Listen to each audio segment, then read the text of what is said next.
ATP in muscle. Muscle is the single greatest user of ATP in the body, because even at rest, muscle consumes ATP. Now, how much? It depends on what the muscle is doing. At rest, a muscle has only enough ATP stored for 1 to 2 seconds of contraction, right? So you might get one contraction out of it based on the energy that it has within it. Now, that's ATP alone. Okay, so you've got a muscle times 0. Okay, it has some ATP already in there, right? Just floating around. It can contract for 1 or 2 seconds using that ATP that's in there. All right, well, what happens after that? The next stage, remember, sometimes we ask a muscle to suddenly contract and hold for a good long while. So obviously we're going to blow through that ATP. How does the muscle stay contracted then? The next source of energy, is creatine phosphate. Creatine, not creatinine. Okay, be careful with those two. Creatinine is a kidney function measure. It's a molecule made by muscle. Creatine is a different molecule that's used that's found inside of muscle, but not usually in the blood. All right, so creatine phosphate is the next source of energy. Creatine phosphate is a molecule that can replace the ATP rather quickly. If I write here, can everybody see? Right. All right, so we have creatine phosphate, and then we have ADP, right? So what happens is this phosphate is cleaved and moved over here to make ATP, right? That's the creatine phosphate plan. So essentially it's like we can regenerate an ATP without having to go through all the mitochondrial metabolic steps, right? Essentially, creatine gives up its phosphate to ADP and very quickly generates ATP. Now the problem is this results in creatine with nothing attached.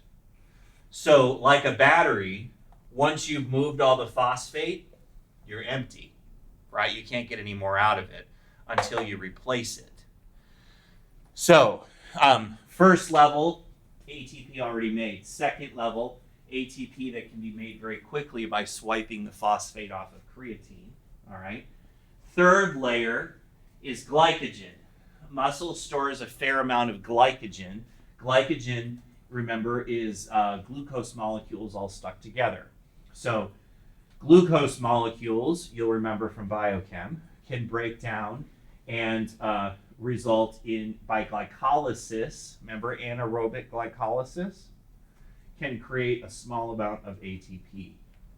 So after the creatine phosphate's used up, we start breaking down glycogen into glucose. The glucose enters or is broken down by glycolysis because it's fast and doesn't require oxygen, and we get ATP out of it. Anybody remember what the limit on that is? Lactic acid buildup, remember?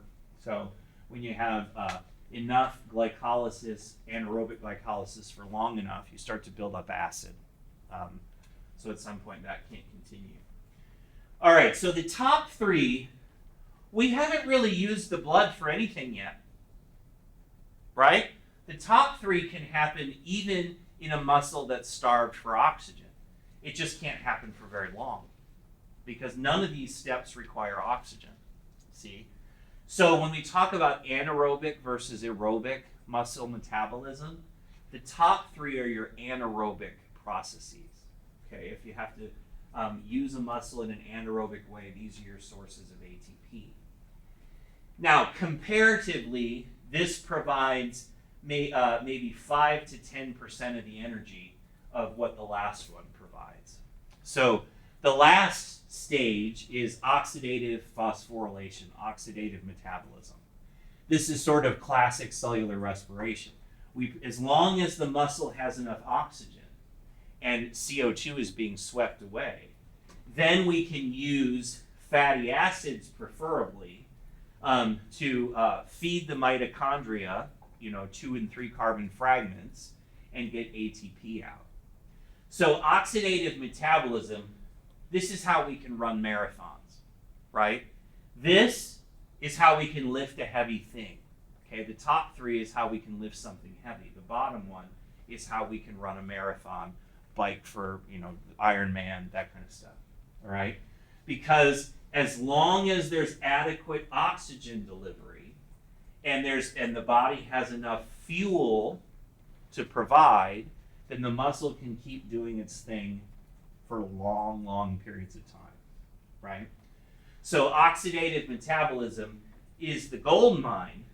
It just takes longer, and it's oxygen dependent, which means it's blood flow dependent, right?